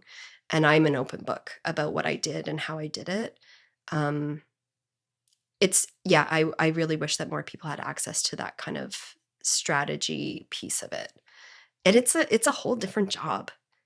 You need to like thank goodness I am a generalist, because I was able to tap into, okay, my communications and marketing background, my social media background, whatever. When it came time to go and make a speech, I contacted a speechwriter and said I need advice, right? Like my coach there through the Impact Hub. And she's amazing. Like I would totally recommend her if people are looking for. But Her I name said or here's contact? what I'm thinking of doing for a speech, and she's like, okay, here's how you want to tweak it. Here's where you want to focus. And so there's help out there. It's kind of I just want to put it. I just guess I want to say we're a small town. You can contact me if you have questions about where I found help, where I'm finding help now in the role. I am an open book, because again, this part of democracy, this should not be a secret. All of these things, it's part of strengthening all of it and making sure that anybody who has the right message to serve their community can get to the table, right? It shouldn't be about how much money they fundraised, how many rich people they know, or how, even I think about people with disabilities living with mobility challenges, especially. I knocked on 3,000 doors. I think so often about my friends who physically cannot knock on 3,000 doors. Oh, and they don't get elected because they can't walk 3 kilometers a day. That's not right, right? So we need to work on some of that stuff too. Yeah, that element of representation and accessibility is something I'm constantly thinking about in just the simple upgrades we can do to our community facilities, but also Hmm. the to use the term like the systemic ignorance that exists on an everyday basis as to, oh, the system's great versus Mm. there's a lot of things that need to improve in regards to Yeah, it. And there's a lot of good things that we can improve. Yeah. Like good things that we can build on. and Yeah. it's not Yeah. just because people are lazy. Mhm. It's because there are actual hurdles. There are actual, like, just the walking one is the simplest It's example. so simple. It's so simple, and I know people that Like, would love to be involved how that many literally can't do that. how many people's doors Yeah. are wheelchair accessible? Yeah, exactly. Just that simple fact. Oh, trust me, it's like none, because I've walked up all of them. Right? Like, yeah, it's that lived experience and that empathy and knowledge of the privilege that I hold. I would not be here if I was a single mom, because I wouldn't have had childcare, right? To go out and do all the door knocking and the strategizing and the staying up until 1 a.m. and maybe needing to sleep a little later the next morning. I would not be here just on that, let alone having a driver's license, being fully able-bodied, having money that I could put some of my own money into the campaign to get it going. Like the privilege there is endless. That's, And that's not to shame or like wave fingers or anything like that. Obviously, it's the opportunities. I own it, and I want to use it to improve other people's chances and other people's possibilities, because those are just really real barriers, and because of that, our community currently at the table of council does not have somebody who knows what it's like to be a single mom. And how are we benefiting from that? Not to say that like specifically a single mom needs to be there, but you know what I mean. We don't have at the table, to my knowledge, the story of someone who's a newcomer to Canada. We don't have somebody there that's living with a clear physical disability. There's a lot of representation that we don't have and that we're missing out on, and we're missing out on that voice. We're missing out on how to figure out how to make this a good community for everybody and people like that. Again, there's an opportunity at the committees, and I'm very excited about the committees that we've set up and the engagement that we can bring out in that. But just to realize that we're missing out as a community from having ultimately those decision makers at the table. We really are. We really are. And when it comes to the decision-making process of council, you said you ran your own business, you worked in nonprofits. How have you found that experience to be the contrast, the similarities, to go from you're your own boss in some circumstances, you're part of an organization in other, and here there's a whole different structure. Even suggesting an idea, sometimes you have to add it as a motion, right? That whole process, I'm seeing myself and others in committees learning that, of like, wait, I can't just say this thing. I have to signal that I want the attention of the person who's the mediator or the leader of the group, and then table it as a motion. Other people have to then second it, and then I make my point. Like, just little nuances like that are sometimes what trip people up, but also just what you feel about the process of decision making within our I guess our democratic institution. Ooh, that's a big question. So, first of all, I will say as a new councillor that one of my absolute favorite people in the world is Joanne Camiré-Laflamme, who is the clerk at the Township.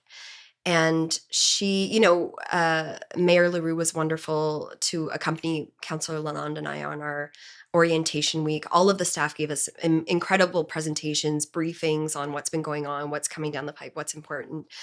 And Joanne she's running the meeting from a technical administrative bylaw perspective, right? So the Mayor Leroux is presiding, and she is the one that even Mayor Leroux will check with on procedure. One of the things that she did for us during our orientation week, and that she's always been accessible for, is when we have questions or when we're not sure, or even when we make a mistake, you guys, just a reminder, you need to do this. So honestly, like, fearing the steps and the X's and O's of it, like, I don't have that. Like, I walk in there with a lot of confidence, because I know that between the five of us, we're going to make a decision together that we have a great clerk, we have a great CAO and staff behind him. We have engaged residents coming in. Like, there's no pressure there because it's, even though it's on camera, it's very communal in a sense. Even though we're representing different perspectives, certainly, but just the same, the procedure is there. This is where I talk about like my own personal experience of what I do outside of council and governance, is that I preside over some different groups and I facilitate different groups on a premise of sociocracy, which is based on Socrates. He said, no one person holds the truth. No one person holds the answer. We find it together in community or in collective, right? And Socrates, of course, meant like, land-holding white men when he was around. But, it extends to all of us, including people like me at the table. And so in a sociocratic governance style, it's based on consent versus consensus or majority vote. And the idea of consent in sociocracy is it good enough to try? By majority vote, do you mean plurality? Or do you mean like the quota of over 51%? Yeah, like over 50%. Okay, that's what I mean. Okay. Yeah, it's like at council, it's tie-breaking vote goes to the mayor, and yeah. And so in sociocracy, we have speaking order, and we go around the table and we find truth and direction together, so that by the time somebody comes with a proposal, okay, we've worked through this, we've co-developed it, co-created it, we've all voiced along the way. You don't have one person talking the whole time and one person not talking at all, and all those different power dynamics and everything that creep up. You go through that, and then you have a consent round. Does everybody consent to this proposal? And at first it feels really slow, but when you take time with the process and you make sure that all the voices around the table are heard, the decision actually comes very quickly. There's no debate at decision time because it's been created together. So that is something that I am looking at in committee, if there are places there that I could bring some elements. I know that I like speaking order is really nice to have, especially, I'm going to be on the diversity, equity, and inclusion group. So power dynamics and privilege are going to be a central part of that committee and how it plays out. And it's our job to take that out into the community, right? And make recommendations. So I want to do the speaking turn for sure. I want to do consent. I have to look again at the difference between the council bylaws and procedural bylaw versus what if all of that downloads or not to committees. But yeah, just stuff like that I think is really important and will help me do a better job of engaging and hearing all of the voices that need to be heard. One of the things I like about democracy is its formula for engaging. Like, at least it presents a formula, as opposed to just a bunch of people in a room and we're going to make decisions. Like, there's certain there's certain rules even in like the legislature. Sometimes if the other side gets way too rowdy, you can just sit down. Or even if the speaker can't hear you, that little process introduces a little bit of civility. Instead of me shouting back, I just sit down, and then the speaker of the house, the person who's in charge, was supposed to be like even that element. I'm not supposed to talk directly to you. I'm supposed to talk through you. And anytime I talk to you, that person reprimands me, to try to create a little bit of space and distance so it doesn't get as personal and heated. Obviously, when you watch Question Period, they find ways around that, but it's better than not having it. Like, if you had the same people making the same arguments without that process, it would even be more frustrating. And so that element of we will come to an agreement and we'll have a process for doing so that will allow people the opportunity to express what they need to express and share their information so we can come to a better quality decision, not necessarily the fastest decision or the one that's going to make a certain group of people the happiest. Yes. You go farther together, you go faster alone. I really, really, really believe that. And again, because I'm thinking of 7 generations, because I'm thinking of the tree that I'm planting for 20 years from now, I want to go smarter and go farther together. And this reminds me, and I just want to say about the consent rounds that we do, and everybody can look it up, sociocracyforall.org. The consent rounds that we do, it's not that this is the perfect solution, that this is definitely going to work. It's, is it good enough to try? Is it harming anybody? If the answer is no, it's not harming. Yes, it's good enough to try. You can consent, right? I know that you're kind of a geek for the strong mayor issue. Oh my God. And I feel like this taps into that. Just earlier today, I was thinking about I'm for strong council. Go farther together, go faster alone. Mm-hmm. And I was reading something that back in October, when this first came up for Ottawa and Toronto, Premier Ford made a promise to look into how this could be expanded to other municipalities as well. And I've been thinking a lot about it.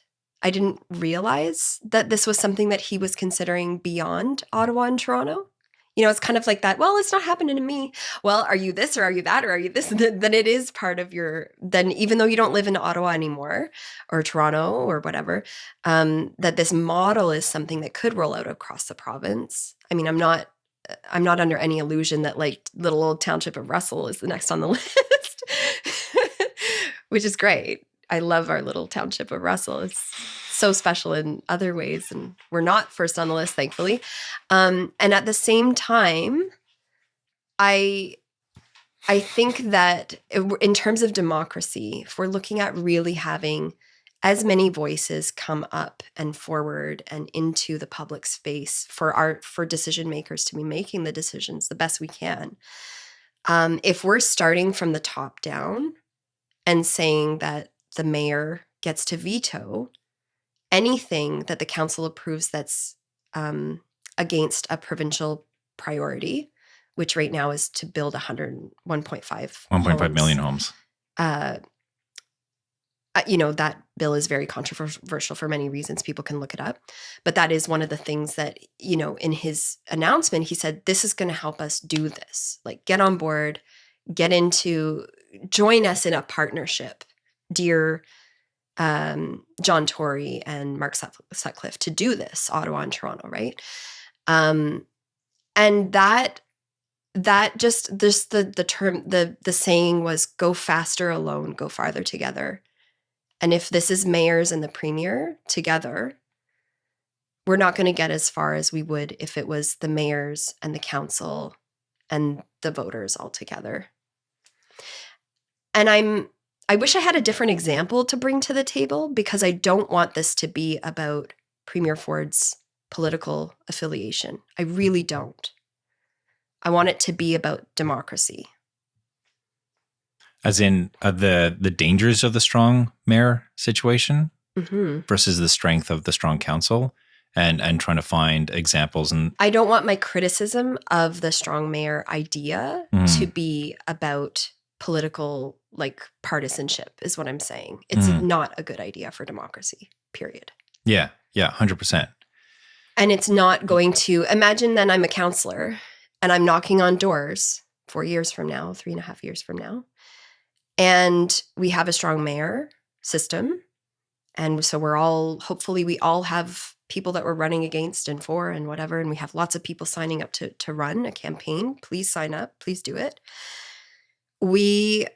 I'm going to say to them, okay, so we have a strong mayor now, and so you could vote, but also if the mayor doesn't like what we vote on housing, then he's going to be able to say whatever. So you could vote for me as a councillor, but really you just want to vote for the mayor, because at the end of the day, there's a lot that the mayor could just veto that we might, as a community, as a diverse table of councillors, be putting forward.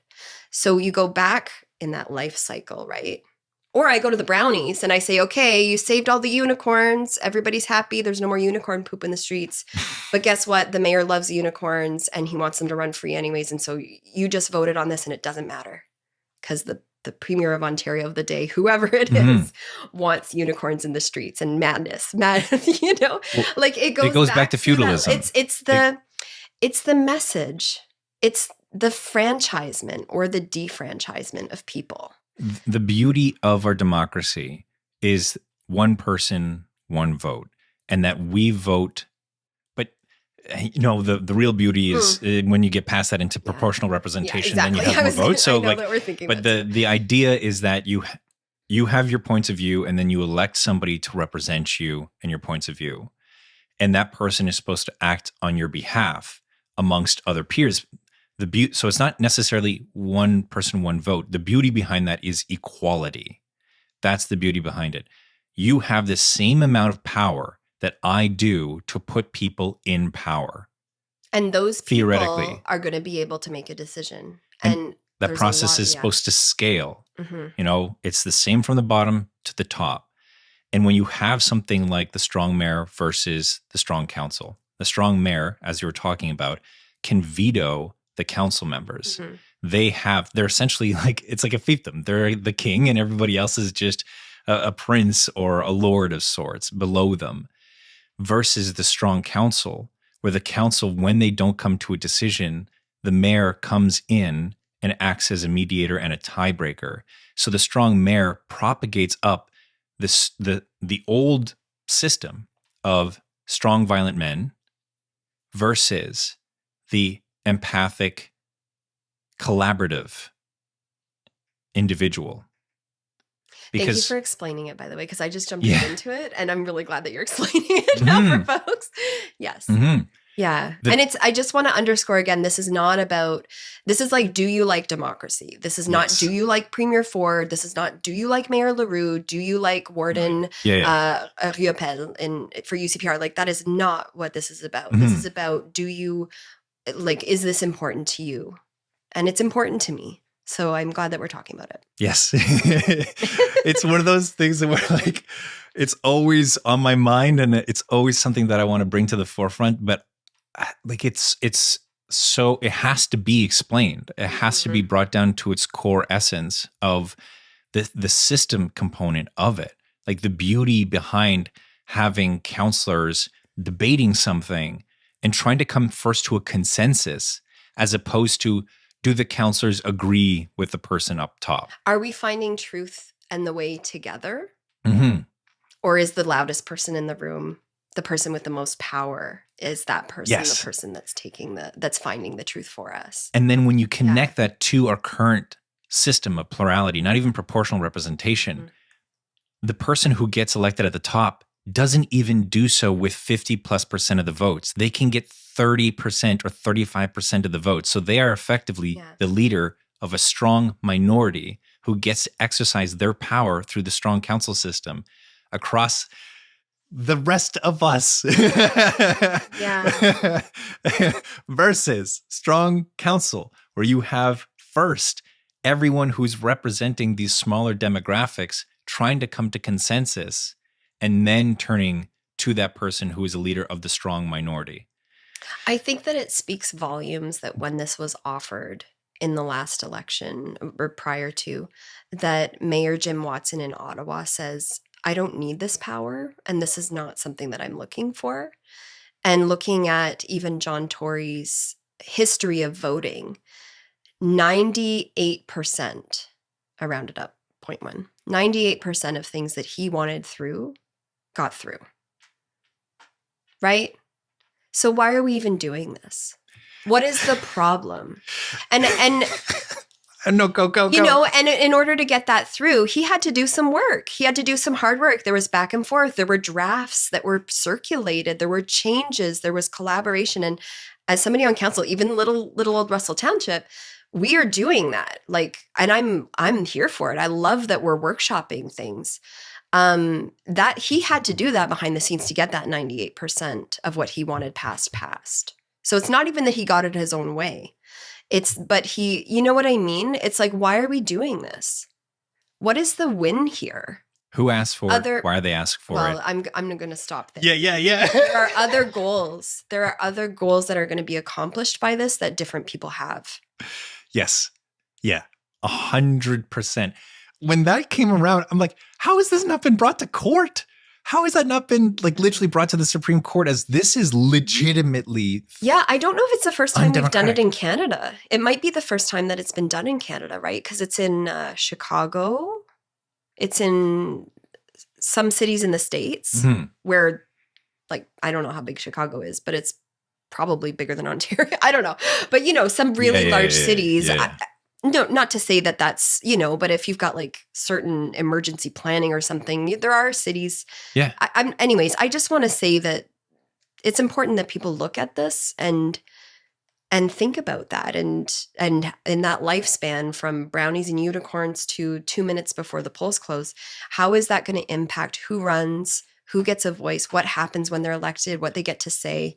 There's a lot happening between the province and municipalities, Bill 23 being one example, where additional things are being uploaded to the province in terms of decision making, away from our local communities, away from those people whose doors that I've knocked on. Right? Is it okay? Is that all good? My big fear about this is the timing. When COVID was a psychic and emotional shock for us, we went through trauma as a people. Yes. And then you can't advocate for yourself when you don't have your food, when you don't have, and I'll add to that, when you don't have your mental health. Mm-hmm. And I feel as though if you look to the history of humanity, when we go through trauma, we then look for strong, quick, violent solutions that exercise power so that we can feel power. So we can feel power in the face of void and disconnection and alienation and chaos and confusion, because we need that when we are in a trauma state. And then you have recession. You need comfort. You need stability. Yes. You need to certainty. be taken care of. Well, that's what you need. That's what you need versus the instinct of certainty. And the strong mayor leads into dictatorship, leads into certainty, leads into patriarchy. Yes. Whereas the strong council is the buffer. The mechanism away from that. Yes. It's not the solution away from that, but it is still a very hierarchical institution. It is still a very colonial institution, but it is at least we have that right now. Mm-hmm. Yeah. I'm really a huge, huge, huge fan of history. And if anybody tells me that they've studied history, I'm like, tell me everything you know. I want to know what your thesis was about. I want to know what you found. I love history, and I love the Russell District Historical Society. I love the folks that are working on the train station project and trying to enliven history in Embrun as well. Marionville, the recent book that was written about the history of Marionville. And I'm just so excited that history and storytelling in that sense is alive and well in our township, because you referenced, those who don't know history are doomed to repeat it. Yeah. Look at this. I know, Eric. Oh my gosh. Oh man. I could ramble, I could rant forever about this element, and we saved the best for last. We did. We really, really did. I'm very, very happy that you brought that up. Like, I've just been chomping at the bit. I know. Well, like I said, I watch all of your videos, and I've seen other people kind of reference it. And it's my duty to understand this. And I wanted that to be the key message today of our conversation, is that democracy is not little Lisa Deacon and Council. Democracy is about all of us. It's about our whole lifespan. I feel like we've touched on that in so many different ways. We've talked about diversity, how to get the voices to the table in all the different ways, going to people, having them come to us, starting at a young age. And I think that it's on us to also acknowledge the wonderful things about the current structures that we've created with the democratic principles and what their shortcomings still are.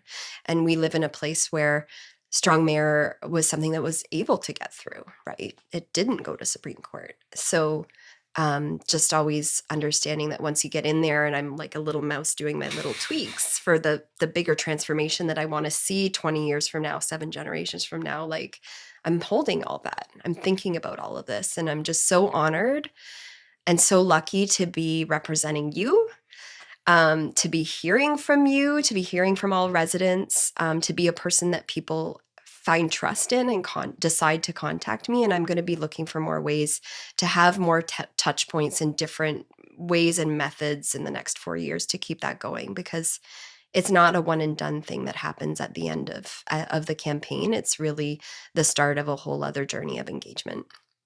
This is one of the Thank you for everything you've brought up today. The feeling is mutual. This is one of the things I absolutely love about you. talking about that situation to other people. I couldn't really go into it because I really didn't want to fearmonger. I didn't want to be like, these are the threats to our system, to our society, to the things that we care about. Okay. But I could do that with you because you can share concern, but keep your eye on the prize of and optimism. Keep solutions oriented, right? I've never been a person to come up. This is why I start businesses. I've never been a person, oh, this really sucks. Blah, blah, blah. It's like, no, what's the market telling us here? What do we want? Do we want rooming houses? Do we want postpartum care kits? Do we want this type of not-for-profit in our region? Do we need research and reports? Like, that's filling need. Do you need a beer? Do you need food? Going back to my hospitality days, that is what I do well. So it is about like keeping that positive orientation. And I would say that on the flip side of being concerned about that, we don't have it rolling out across the province quite yet. We have an opportunity today to inform people about this and to build on what is working, which is, hey, 700 or 800 people between the ages of 30 and 39 did vote. Where can we find more of them? Where can we find more 20-year-olds? Where can we, how can we make sure that everybody gets their voice heard? Because I think that's the solution to this, is like not outrage, but education and belonging. And again, going back to that person who said, the organization where those in poverty are learning how to advocate for themselves, that is beautiful. And you are beautiful, Lisa Deacon. Thank you so much. Again, it's not me. I Yes. am the product of my environment. Yes. I am the product of privilege. I get joy from this. So never think that if somebody wrote me, oh, it's a Sunday, I'm Facebook messaging you about this issue. No, don't worry about that. This is what I live for, truly. And I wouldn't be here if I didn't like it. I have that agency. I'm coming from a place of abundance where I get to choose what I do. I get to choose my horizon that I'm moving towards. And this is where I'm meant to be right now. So contact me. Well, thank you for Really. choosing us. Thank you for choosing Russell Township. I'm so lucky. I'm so privileged, really. I can't say it enough. Thank you for being here in this lovely place with us that we have, and this wonderful community full of unique individuals with different skills and talents and pasts and futures. This is it. This is what it is. I'm going to leave it at that. That's a perfect outro. Thank you again. Thank you so much. Thanks so much. Absolutely. Till next time. Till next time.